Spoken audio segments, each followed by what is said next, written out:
오늘 아침 일라디오. 코로나19로 확산됐던 재택근무를 상황이 나아지면서 많은 기업이 빠르게 대면 업무로 전환하고 있습니다. 그러다 보니 올해 각 기업의 직장 문화가 지난 3년과는 상당히 달라질 거다라는 예상을 하게 되는데요. 실제 코로나로 재택근무를 했던 직장인들은 그간 삶에 어떤 변화가 있었을까요? 재택근무 경험이 있는 전 세계 27개국 근로자들을 대상으로 조사한 결과가 소개됐습니다. 재택근무로 출퇴근을 하지 않아서 절약한 시간, 매일 평균 72분 정도였는데 우리나라 재택근로자들을 비롯해서요, 다른 나라의 경우도 남은 시간에 독서를 한다든지 운동, 육아에 일부 쓰긴 했지만 대부분 절약된 시간은 회사 업무와 관련된 일을 하는데 주로 썼던 것으로 나타났습니다. 재택으로 출퇴근은 하지 않아도 전체 근로시간에는 큰 차이가 나지 않았다는 건데요. 최근 들어 기업은 기업대로 근무 형태가 돌아가고 있고 학교 현장에서도 이전처럼 마스크 없이 아이들의 활짝 웃는 모습을 볼 수 있게 되는데요. 여전히 어둡고 답답한 소식도 많지만 우리의 일상이 조금씩 제자리를 찾아가고 있다는 것에 기대를 걸면서 2월 첫날 기분 좋게 시작해 보겠습니다. 2월 1일 수요일 오늘 아침 일라디오 출발합니다. 안녕하세요. 아나운서 강승화입니다.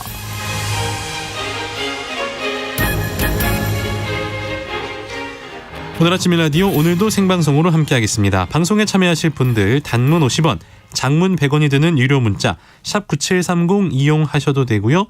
유튜브에 KBS 일라디오 공식 채널 검색하고 들어오시면 채팅창에 참여하실 수 있습니다. 콩 어플리케이션에서도 일라디오를 보이는 라디오로 함께 하실 수 있습니다.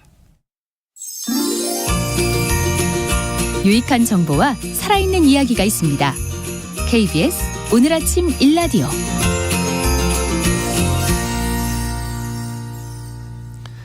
해외 소식부터 만나보겠습니다. 조윤주 외신캐스터 함께합니다. 안녕하세요. 네, 안녕하세요. 코로나19 이후에 세계적으로 경기 침체 우려가 나오고 있는데요. 미국과 아르헨티나에서는 소고기 수요가 크게 줄었다고요? 네, 맞습니다. 블룸버그 통신은 코로나19 이후에 경기 침체 등의 영향으로 미국, 아르헨티나 등 이렇게 육류 소비 국가에서 소고기 수요가 크게 줄고 있다고 밝혔습니다. 아르헨티나는 소고기의 나라라고 해도 과언이 아닌데요. 네. 2007년에 68.7kg에 달했던 1인당 소고기 소비량이 2022년 이게 47.2kg까지 크게 줄었습니다. 20kg 이상을 안 먹었네요. 네, 맞습니다. 그리고 반면에 1인당 닭고기 소비량은 20년 사이에 18kg에서 46kg로 2배 넘게 뛰었습니다. 우리나라 치킨이 수출됐나요? 그건 아니고. 그건 아니에요? 네, 물가 상승 때문에 식료품 값이 오르자 비교적 저렴한 닭고기가 소고기를 대체한 것으로 보입니다. 네. 우리나라도 닭고기가 훨씬 싸죠. 소고기보다, 한우보다. 비교적 싸죠. 네. 예. 그리고 수도 부에노스아이레스의 12월 달 식료품 분야 연간 물가 상승률이 97.5%였다고 하니까 엄청 올라 2배 이 올랐네요. 물가를 네. 감당한다면은 소고기 사 먹기 힘들겠죠. 힘든가 봐요. 네. 아르헨티나는 소고기가 많아서 싸기도 하고. 저렴하다 그랬었는데. 네, 그래도 물가가 오르다 보니까 이게 좀 부담이 됐던 것 같습니다. 그리고 작년에 미국의 소고기 판매량도 4% 이상 감소했고요. 영국의 소고기 판매량은 전년보다 5.8% 줄었습니다. 그리고 스테이크용은 19% 감소했습니다. 미 농무부는 올해 미국의 소고기 소비량이 5%, 아르헨티나는 2% 이상 줄어들 것이라고 관측했습니다.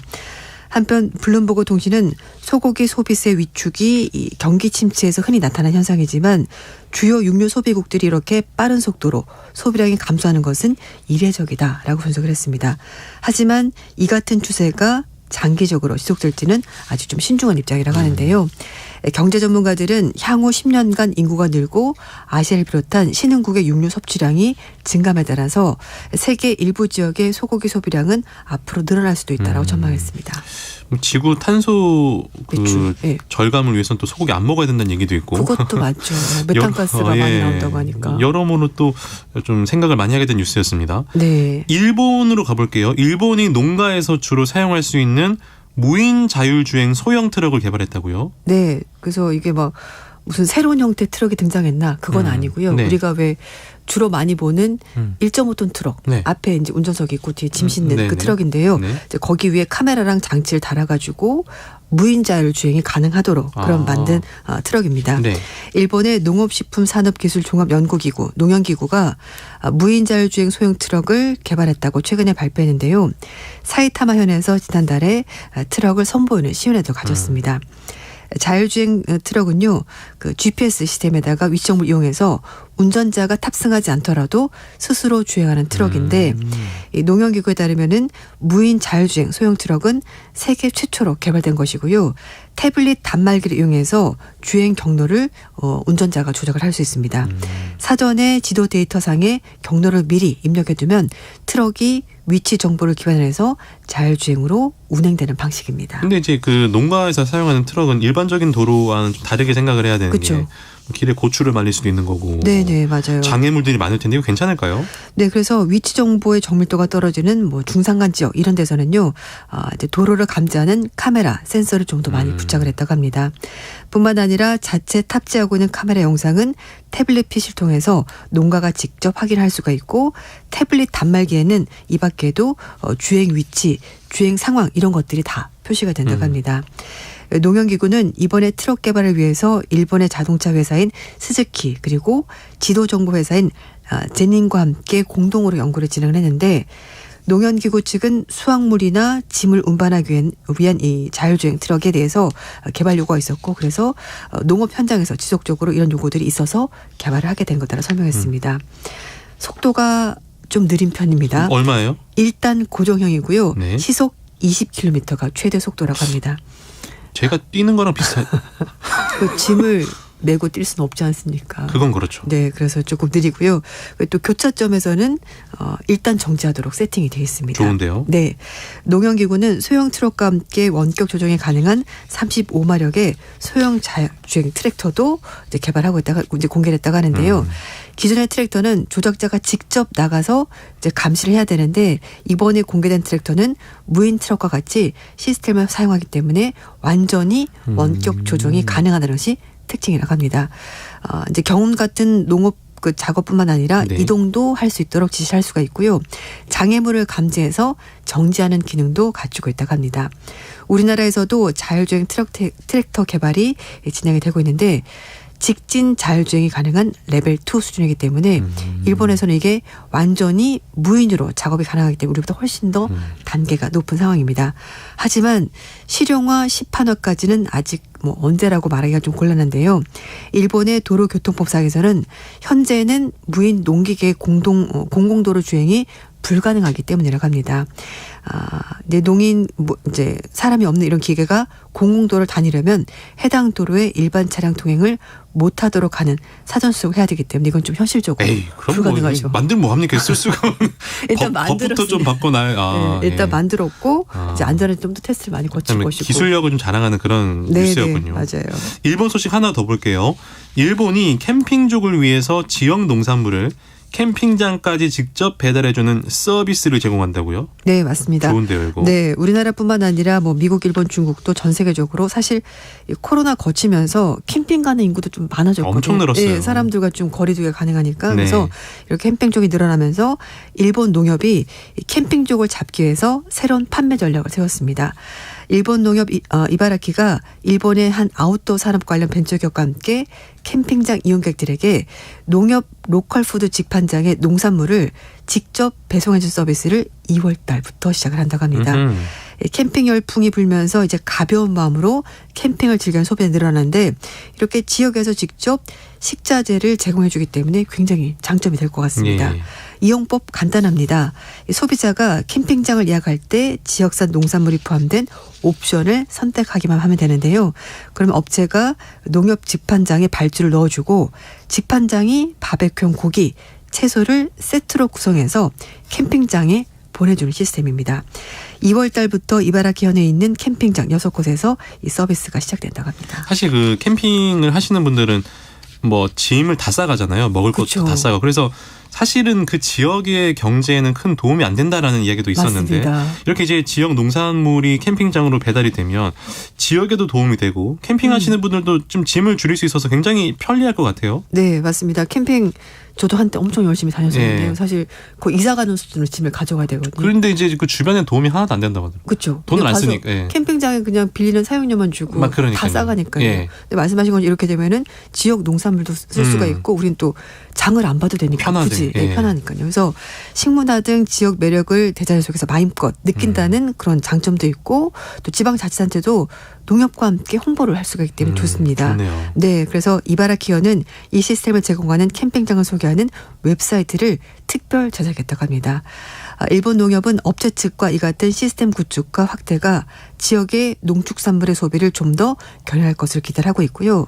캠핑장에서 이 농협 집판장의 고기, 채소를 맛본 고객들은 캠핑을 마치고 돌아가는 길에 지역산 농산물에 대해서 관심을 가질 가능성이 있다는 거죠. 가면서 이제 뭐라도 사갈 수가 있다는 그렇죠. 거죠. 맛을 봤으니까. 네, 맞습니다. 그래서 농협 관계자 역시 이바라키현 내외에 있는 관광객들이 지역산 농축산물을 만나게 되는 계기가 되기를 바란다라면서 기대감을 드러냈습니다. 해당 업체는 앞으로 일본 전국으로 해당 사업을 확대하겠다는 방침인데요. 현재 도토리현과 사업을 구상하고 있고 3년 안에 식자재 제공처를 전국에 있는 캠핑장 500곳으로 늘리는 것이 목표라고 합니다. 우리나라도 요런 건 조금 뭐 좀 연구해서 네. 진행을 해도 참 좋을 것 같다라는. 요즘 그 캠핑장 자체적으로 예약할 때 네. 이제 옵션 선택하면은 식자재 주는 것도 있긴 한데 이제 지역 그게 농산물 이용해서. 네, 그러니까 이걸 좀 확대하면 더 좋지 않을까 싶습니다. 그러네요. 유럽으로 가볼게요. 유럽연합이 100% 재활용 같은 친환경 문구 광고에 함부로 쓰지 못하게 하도록 할 예정이라고요. 네, 맞습니다. 유럽연합이 100% 재활용 탄소 중립 친환경 제품 같은 이런 문구를 광고나 홍보성 문구에 함부로 쓸 수 없도록 제재를 가한다고 합니다. 유로 액티브는 지난 20일 날 유럽연합 집행위원회가 기업의 근거 없는 제품 친환경 표시를 통한 이른바 그린워싱 반지를 위해서 친환경 표시 지침을 조만간에 제안하겠다고 밝혔습니다. 유럽연합의 이번 친환경 지침 법안 수립 배경은요. 유럽에 만연한 친환경 제품 그린워싱 때문인데 새 법안 초안에 따르면은 위원회는 그린, 에코, 친환경 등의 제품에 대해서 제기된 환경 주장의 거의 절반가량이 근거가 없다라고 밝혔습니다. 친환경을 주장하는 투자로 흘러 들어갔지만 이런 이제 여러 가지 때문에 하지만 제재가 없었기 때문에 업체들이 이걸 마음대로 썼다라는 거죠. 친환경도 아니면서 괜히 막 지구를 생각하는 척하는 그런 친환경 제품 판매하는 걸 막겠다 뭐 이런 거네요. 맞습니다. 정확하십니다. 예. 유럽연합 집행위원회는 이 초안법 문구에서 소비자들은 제품의 지속 가능성에 대해서 신뢰할 수 있는 정보가 부족하고 그린워싱이나 친환경 라벨의 투명성, 신뢰성 부족 같은 오해 소지가 있는 상품 관행에 직면해 있다라고 지금 현 상황을 정의를 한 겁니다. 네.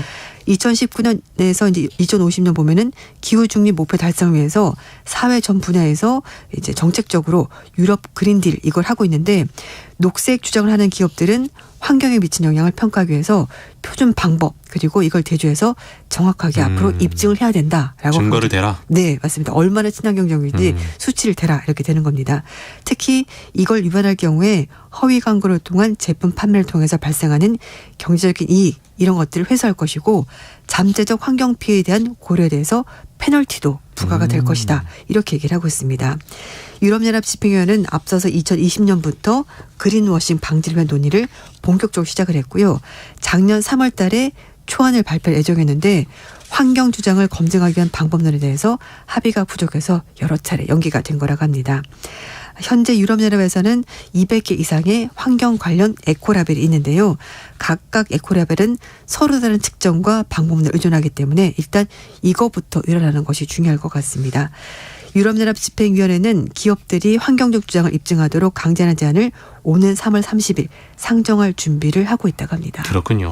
아무튼 이 뉴스를 통해서 네. 시사 용어 하나 배웠습니다. 근거 없는 친환경 표시. 그린워싱. 예. 요거는 하면 안 된다는 거. 맞습니다. 잘 배웠습니다. 해외 소식 외신 캐스터 조윤지 씨와 함께했습니다. 고맙습니다. 네, 감사합니다. 자, 오늘 서울, 인천, 경기 서부 그리고 충남 북부 서해안에 가시거리 200m 미만의 짙은 안개가 낀 곳이 많습니다. 오늘 오전 10시 전후까지 수도권 서부, 충남 서해안을 중심으로 짙은 안개가 끼는 곳이 있겠고요. 안개가 도로에 얼어붙으면서 도로에 살얼음이 나타난 곳이 있습니다. 출근길 교통안전에 각별히 유의하시기 바랍니다.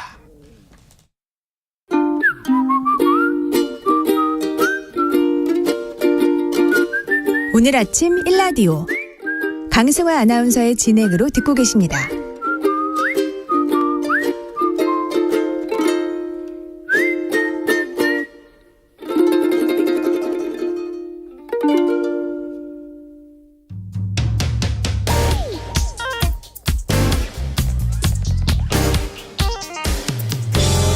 오늘 아침 뉴스 브리핑. 뉴스 브리핑 정상근 기자 연결하겠습니다. 안녕하세요. 네, 안녕하십니까? 야, 그 일부 지역에서 2월 난방비 고지서가 나왔는데요. 이번에도 많은 분들이 놀라시면서 인상폭이 상당하다라고 반응을 보이셨습니다. 네, 그 1월 도시가스 요금 또 아파트 관리비 고지서가 각 가정에 전달되면서 이 난방비 폭탄이라는 말이 나왔었는데요. 네. 2월 고지서는 쇼크 수준이 될 것이다라는 전망이 나오고 있습니다. 더 오르는군요. 네, 이 난방비는 전달 사용량에 따라서 이 다음 달 고지서 요금이 측정이 되는데요. 그러니까 진짜 1월의 난방비는 2월 중순에 고지가 됩니다. 1월은 이 평균 기온이 가장 낮은 1년 중에 가장 추운 때인데요. 특히 이번 겨울, 특히 1월은 그 역대급 한파로 가스 사용량이 늘어났을 것으로 추정이 되고 있습니다. 실제로 11일 결제일로 지정한 분들의 경우 12월 중순에서 1월 중순까지의 난방비가 반영돼 고지된 것으로 전해졌는데요. 설 연휴 이후 이 극심한 한파 기간 사용분이 반영되지 않았음에도 난방비가 1월 고지서에 비해서 또 한 50% 껑충 뛰었다라는 보도가 나왔습니다. 여기에 대부분의 국민분들은 이번 달 중순에 고지서를 받게 됐을 텐데요. 이 극심한 한파 기간이 겹쳐 있어서 체감 인상폭은 더 커질 것으로 보입니다. 이번 달부터 전기요금도 오른다고요?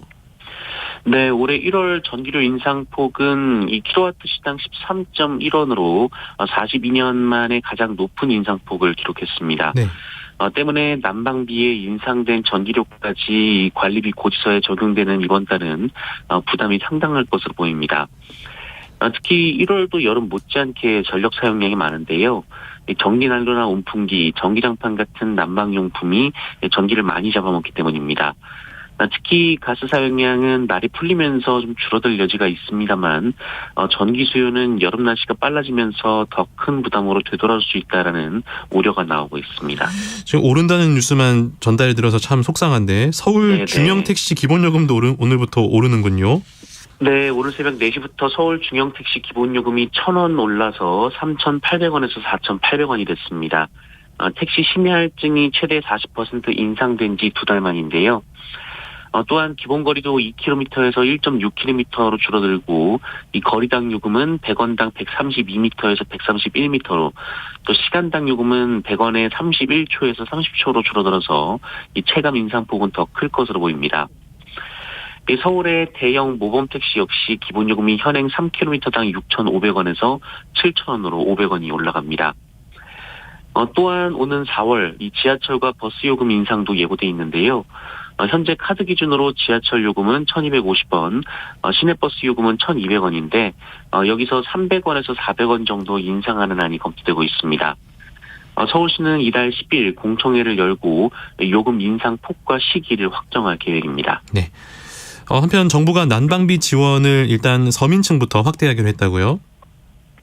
네, 윤석열 대통령이 난방비 지원을 중산층과 또 서민까지 확대하라 이렇게 지시를 했었는데요. 대통령실 최상목 경제수석은 이 대통령의 지시는 큰 틀에서 난방비 경감 방법을 망라에 검토하라는 취지였다라면서 이 서민 계층에 대한 지원을 최대한 직접적으로 하는 게 우선순위라고 말했습니다. 이 중산층 지원은 아직까지 결정되지 않았다라는 의미인데요. 문제는 재원이라는 지적이 나오고 있습니다.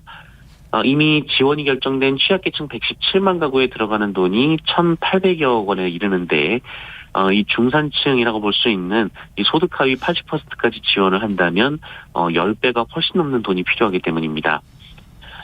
따라서 중산층을 지원하면 추경을 편성해야 하는데요. 네.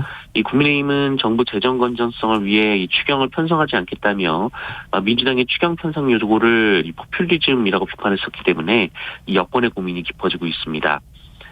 반면 민주당은 이 중산층까지 4,100만여 명에게 1인당 10만 원에서 25만 원씩 총 7조 2천억 원을 지원하자라고 거듭 요구했는데요. 정부와 여당은 내일 예정됐던 당정 협의도 일단 미룬 상태입니다. 네. 이어서 정치권 소식도 전해주실까요? 네, 수원지검에서 조사를 받고 있는 김성태 전 쌍방울그룹 회장이 그동안 알려진 500만 달러 외에 북한에 300만 달러를 추가로 전달했다고 진술하고 그 300만 달러의 목적은 이재명 대표의 방북 성사를 위한 것이라는 진술을 했다는 언론 보도가 나왔습니다. 또한 김성태 전 회장은 지난 2019년 이재명 대표와 통화를 했다는 사실을 인정했다, 이런 보도도 나왔었는데요.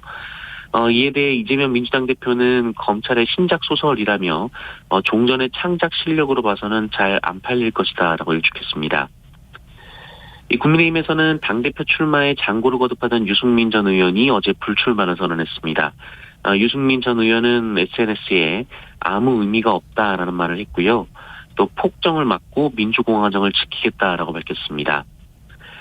그리고 국민의힘 대표 경선에 출마한 김기현 의원은 얼마 전 이 자신을 지지하기 위해서 찾아왔다면서 이 가수 남진 씨와 배구 선수 김연경 씨와 함께 찍은 사진을 공개했었는데요. 네. 하지만 남진 씨는 그날 김기현 의원을 처음 봤고 이 지인의 소개로 팬이라 생각해서 사진을 찍었을 뿐이며 꽃다발도 본인이 준비한 적 없다라고 선을 그었습니다. 이어 김연경 선수도 이 지인 입장을 고려해 촬영에 응한 것뿐이다라고 일축했습니다. 반도체 산업이 요즘 좋지 않은데요. 삼성전자의 영업이익이 급감했군요. 네, 삼성전자가 글로벌 경기 침체로 이 주력 사업인 메모리 반도체 사업을 비롯해 이 스마트폰과 가전 등이 총체적 부진에 빠지면서 실적 충격, 그러니까 어닝 쇼크를 기록했습니다. 네. 특히 삼성전자 실적을 지탱하던 반도체 부분의 4분기 영업이익은 이 전년 동기 대비 97%나 급감해서 2천억 원대에 그쳤습니다. 지난해 상반기는 반도체 호황 등으로 역대 최대 실적을 기록하고 있었는데요. 하반기 들어 고금리와 경기 침체 장기화 우려가 커지고 이 코로나 특수가 사라지면서 반도체 수요가 급감했다라고 합니다. 특히 메모리 분야는 가격이 큰 폭으로 하락해서 이 실적이 대폭 감소했다라고 하는데요. 하지만 삼성전자는 인위적인 감산은 없다라는 기존 입장을 재확인했습니다. 또한 올해 시설 투자도 전년과 유사한 수준을 유지할 것이다라고 밝혔습니다. 네. IMF는 세계 경제 성장률 전망치를 조금 올렸는데요. 우리나라에 대한 전망은 어땠습니까? 네, 국제통화기금 IMF가 올해 세계 경제 성장률 전망치를 0.2%포인트 조금 올렸습니다. IMF는 세계 경제 성장률 전망치를 기존 2.7%에서 2.9%로 올렸는데요. 이 물가 상승에 대응하기 위한 주요국의 금리 인상, 또 러시아 우크라이나 전쟁이 이어지고 있지만 이 중국의 경제 활동 재개, 그리고 미국과 유럽 등 이 주요국의 예상과 대비한 견고한 수비, 그리고 소비와 그리고 투자 등이 이 전망치 상향 조정의 근거가 됐습니다. 네. 반면 이 IMF는 올해 한국 경제 성장률을 1.7%로 전망했는데요. 이것은 지난 10월 발표한 전망치보다 0.3%포인트 낮아진 수치입니다. IMF는 지난해 7월 이 한국의 올해 경제 성장률 전망치를 2.9%에서 2.1%로 조정했었고요. 10월에는 2.1%에서 2%로 하향 조정한 데 이어 이번에 세 차례 연속으로 성장률 전망치를 내렸습니다. 반면 IMF는 일본의 성장률을 1.8%로 전망했는데요. 만약 IMF의 전망대로 경제 성장률이 나온다고 한다면 우리나라가 일본보다 성장률이 낮은 건 25년 만이기 때문입니다. 부동산 시장이 얼어붙었는데 그러면서 미분양 아파트 이야기가 요즘 자주 나오고 있네요. 네, 국토부는 지난해 주택 매매량이 1년 새 반토막이 났고 또 미분양 물량은 6만 8천 호를 넘어섰다라고 발표했습니다. 이 미분양 아파트는 전월보다 무려 17.4%, 호수로는 10,000호가 넘게 늘어났다고 하는데요. 네. 특히 지방에서 더 심각한 양상을 보였고 이 12월 미분양 증가분의 93.4%가 지방이었다고 합니다. 정부는 미분양 주택 20년 장기 평균인 6만 2천 호를 위험선으로 보고 있는데 이미 그 수준을 넘어섰습니다.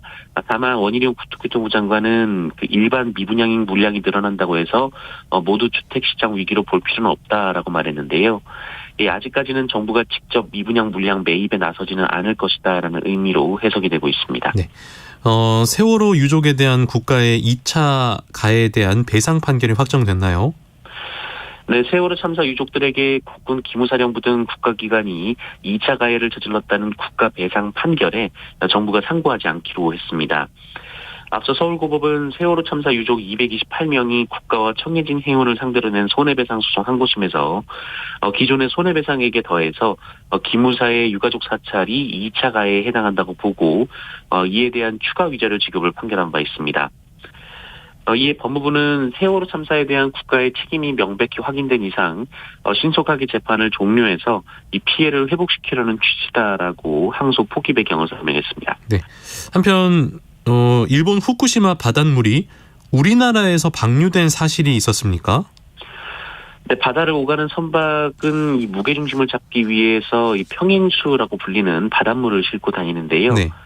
이 원전 사고가 있었던 후쿠시마 인근 바닷물로 채워진 평형수가 우리나라에서 배출된 사실이 확인됐습니다. 일본 후쿠시마에서 출발한 화물선들이 최근 5년 5개월간 이 후쿠시마현에서 평형수를 싣고 우리나라 항구에 들어와서 이를 그대로 배출했다라는 건데요. 그 양이 321만 톤으로 추정이 되고 있습니다. 이 중에는 일본 배는 물론이고 우리나라 국적의 화물선도 포함되어 있었습니다. 해양수산부는 2021년부터 후쿠시마 인근에서 오는 배들은 우리 해역에 들어오기 전에 이 평형수를 모두 교체하도록 했는데요. 일종의 권고사항처럼 되는 바람에 그냥 방류해도 이게 막을 길이 없었던 겁니다. 네. 다만 정부는 우리 바닷물의 방사능 수치는 이상이 없다라고 밝혔습니다. 그렇군요. 최근 들어 경찰의 대민 활동 논란이 되고 있다고 하는데 어떤 얘기입니까? 네, 스토킹으로 신변 보호를 받던 여성의 신고를 받은 경찰관이 이 여성을 상대로 욕설을 한 녹취가 공개가 됐습니다. 피해자가 경찰에 신고하자 담당 지구대 소속 경찰관이 전화를 했는데요.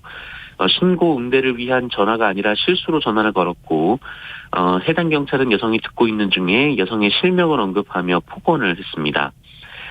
이에 여성이 곧장 지구대로 찾아가서 항의를 했고요. 경찰은 이 경찰의 교대 시간을 앞두고 사건을 접수하자 흡연 중에 푸념을 한 것이었다라고 해명했습니다. 그리고 지난달 14일 이 70대 노인이 마지막 기차를 놓치고 추위를 피해 부산 동부경찰서 소속의 한 지구대를 찾았다가 지구대 직원들에 의해서 문 밖으로 쫓겨난 사실이 알려져 논란이 되고 있습니다. 경찰은 어르신이 업무를 방해해서 퇴거 조치를 했다라는 입장인데요. 반면 어르신은 이 사실을 부인하고 있고요. 다만 설령 그렇다 하더라도 이 강추위 속에 이 어르신을 끌고 나간 것은 부적절했다라는 지적이 나왔습니다. 이에 부산 동부경찰서는 홈페이지에 사과문을 게시했습니다. 네, 뉴스브리핑 정상근 기자와 함께했습니다. 고맙습니다. 고맙습니다.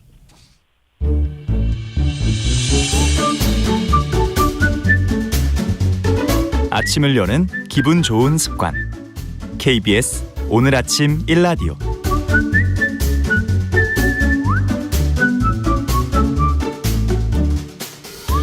우리나라 인구수가 3년 연속 감소하고 있다는 소식 들으셨을 겁니다. 특히 지자체별 인구 동향에서 지역뿐 아니라 주요 대도시 인구도 일제히 줄었다는 결과가 나왔는데요. 그렇지 않아도 최근 지방 소멸에 대한 우려가 커지고 있는 상황이라서 지역 인구 감소와 고령화 문제가 더 걱정입니다. 오늘 열린 브리핑에서는 농촌 지역 인구 감소의 주요 원인으로 꼽히는 지역 생활 서비스 현주소를 알아보고 개선할 수 있는 방법은 없는지 이야기 나눠보겠습니다. 한국농촌경제연구원 심재헌 연구위원 전화 연결해보겠습니다. 안녕하세요.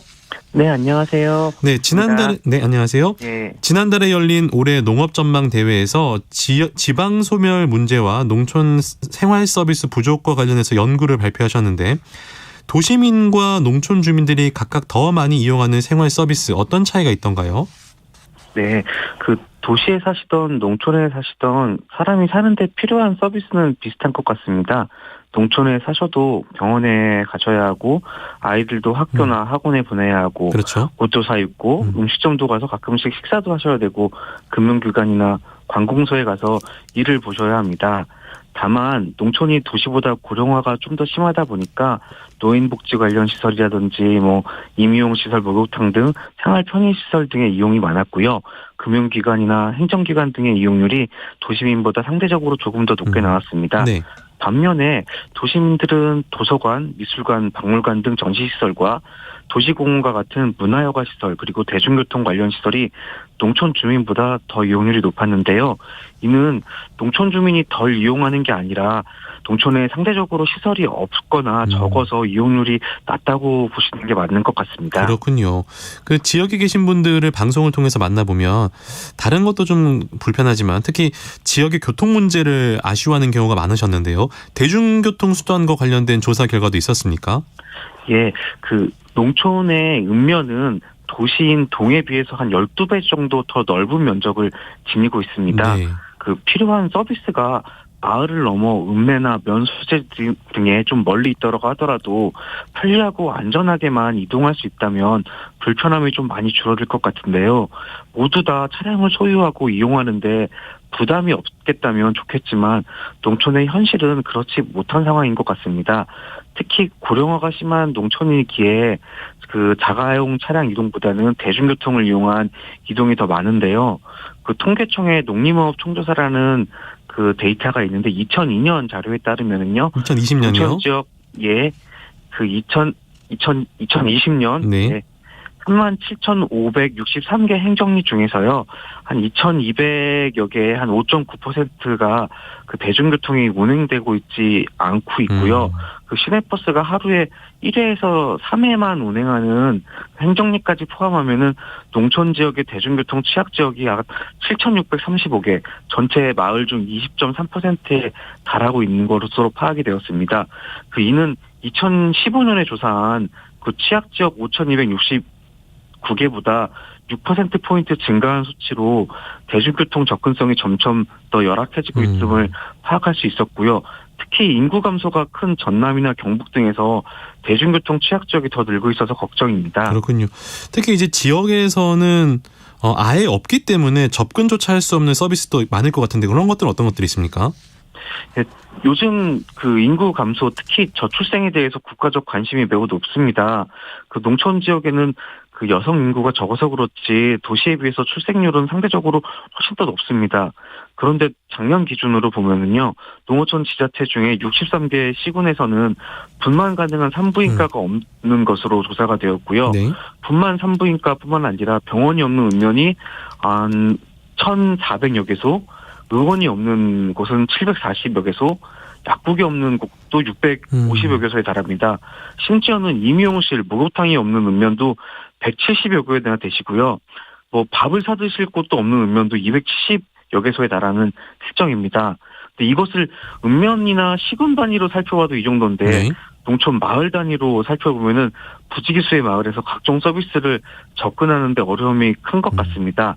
특히 인구수가 적어서 서비스 시장 규모가 작은 지역일수록 이런 서비스 공급이 매우 열악한 곳으로 조사되고 있습니다. 일단 결국 일정한 지역에 어느 정도 인구가 계속 유지가 돼야 어떤 업종이나 공공 서비스도 지속이 되는 건데 인구가 줄기 때문에 서비스가 사라지고 또 생활 서비스가 사라지면 그 지역에 사람들도 안 가고 굉장히 악순환이 이어지는 그런 상황이군요. 예, 맞습니다. 근데 그나마 현재 공공 부분의 서비스는 정부가 정책적으로 상당히 지원을 해서 유지되고 있는데요. 하지만 이것 또한 어느 순간에 효율성 논리에 밀리게 되면 없어지지 않을까라는 우려가 있고요. 요사이 지방소멸 등에 대한 다양한 기사들이 나오고 있는데 저희가 파악한 중에 한두 사례를 좀 말씀드릴게요. 네. 예를 들어서 춘천시 사북면의 어린이집이 2000년대 중반까지 원화가 한 50명 정도를 웃돌 정도였다고 하는데요. 최근에 저출생 고령화의 영향으로 작년에 한 9명까지 급감하게 되었습니다. 결국 어린이집이 폐원위기에 놓여서 아이를 키우는 부모는 이주를 고려할 수밖에 없는 상황이 되었습니다. 반면에 그런 생활 서비스가 개선되어서 인구가 늘어나는 지역도 있습니다. 남해군의 상주면에 가시면은 동고동락 협동조합이라는 공동체가 있는데요. 이분들은 지역의 교육 문제를 해결하기 위해서 그 공동체 협동조합을 만들었다가요. 네. 점차 생활 서비스 개선을 위해서 여러 가지 사업들도 같이 펼치고 계시고요. 그래서 폐교 위기를 벗어나고 주민 서비스 증진을 통해서 인구가 증가하는 선순환을 보이기도 한 지역도 있습니다. 그렇군요. 근데 이제 이런 문제가 우리나라 지역에서만 겪는 건 아닐 텐데 해외에서는 이런 문제들을 어떻게 해결하고 있습니까? 네, 그 농촌 지역의 인구 감소는 주로 저개발 국가 같은 경우는 그 도시화 산업화로 인한 것이 주요 원인인데요. 네. 반면에 우리도 선진국 반열에 올라서 그런지 우리와 비슷한 문제를 가진 많은 선진국들이 있습니다. 네. 대표적으로는 프랑스나 일본, 영국 등이 있는데요. 프랑스에서는 대통령이 농촌의 지속 가능성에 지대한 관심을 보이고 있고 그 루랄 아젠다라는 정책을 만들어서 농촌 서비스 증진을 유도하고 있고요. 일본도 그 컴팩트 네트워크라는 개념으로 작은 거점을 중심으로 해서 중심지와 배후마을을 촘촘하게 연결하는 서비스 연결 체계를 만들어 나가고 있습니다. 또한 영국에서는 그 국가의 서비스 기준을 전반적으로 상향 평준화하자는 적극적인 전략으로서 레벨링업 정책을 추진하고 있는 상황입니다. 그 이외에도 많은 선진국의 사례가 있지만 대체로 종합하자면 농촌이 국가 발전을 저해하는 지역이 아니라 새로운 혁신의 공간과 인구의 댐으로서 역할을 하고 있기 때문에 국가가 농촌을 지속 가능하고 품격 있는 삶을 보장해야 한다는 정책 기조를 보이고 있는 것으로 파악됩니다. 그렇군요. 갈수록 지방 소멸을 걱정하는 상황인데요. 지방 인구 감소를 완화할 수 있는 방법으로 지금 말씀하신 이런 지역 생활 서비스 개선 굉장히 중요한 요소가 될 것 같습니다. 예, 맞습니다. 그 지역 생활 서비스 개선이 매우 중요한 요소인데요. 이 외에도 농촌은 오랜 기간 산업화와 도시화로 인해 망가지고 많은 인적 자원을 도시에 뺏긴 것이잖아요. 네. 그래서 농촌이 자생하기 위해서는 경제적인 측면에서 일자리의 질의 개선이라든지 낙후된 주거 등의 시설 개선 등이 함께 이루어질 필요가 있습니다. 특히 농촌이 농촌답게 그리고 깨끗하게 아름답게 유지되도록 만드는 것이 큰 요소입니다. 농촌에서의 삶은 도시적 어떤 삶을 추구하는 것이 아니기 때문에 반드시 도시와 똑같은 서비스를 가질 필요는 없다고 그렇죠. 생각이 되는데요. 농촌이 농촌다울 때 사람들이 농촌에 살고 그들을 위한 서비스가 확충될 것으로 생각됩니다. 그러면 효과적인 농촌 생활 서비스 개선을 위해서 어떠한 방안들이 필요하다고 보시는지요? 아까 사례에서도 잠깐 설명을 드렸는데요. 그 인구 감소에 대응하기 위한 생활 서비스 개선을 위해서는요, 그 정부가 할 수 있는 거는 좀 한계가 있는 것 같습니다. 네. 지역 주민 스스로가 지역의 문제를 해결하기 위한 활동을 할 수 있도록 정부는 그 기반을 조성해 줘야 하고요.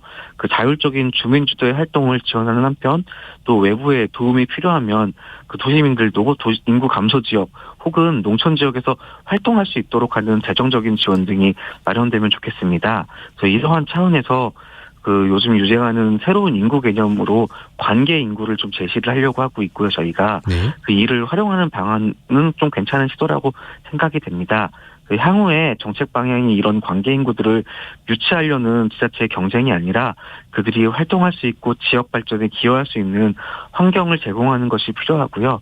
이를 활성화하기 위해서는 여러 가지 사업과 정책도 필요하지만 먼저 지역에서 폐쇄적인 환경이라든지 혹은 지역이 외지인에게 무엇을 뺏긴다라는 우려 등에 대한 불신이 없어져야 할 것 같습니다. 지역 단위에서 관계 인구를 활용하기 위해서는요, 그 지역의 정보를 제공하고 주거를 지원하고 지역의 유휴 자원을 활용하거나 어떠한 세제 혜택이라든지 그리고 관계 인구 유치를 활용을 위한 플랫폼 등을 구축할 필요가 있다고 생각하고요. 이와 관련해서 관계 인구 저변 확대를 위한 중앙부처의 여러 가지 사업들도 마련될 필요가 있다고 생각이 됩니다. 말씀 듣고 보니까 지방 소멸 문제와 농촌 생활 서비스 부족 이 둘 사이에 좀 뭔가 유의미한 연관 관계가 있다고 볼 수 있겠네요. 예, 그 물건을 사기도 하고 병원에 가기도 하고 결국은 도시에 살면서 누릴 수 있는 그 생활 서비스와 농촌에 살면서 부족한 생활 서비스의 그 어떤 양적 질적 차이로 인해서 농촌에서 사시는 사람들은 어떤 부족한 것 때문에 그 농촌을 떠나게 하는 요소로 작용하고 있습니다. 그 문제는 사람이 떠날수록 생활 서비스의 공급에 여유가 생겨서 양적 질적으로 삶이 나아지는 것이 아니라 그 생활 서비스를 운영하고 유지하는 데 필요한 고객이 점점 더 적어져서 그 서비스 자체의 존립이 위협받거나 없어지고 열악해진 생활 서비스들은 다시 사람들을 더 떠나게 하는 악순환이 발생한다는 것이기 때문에요.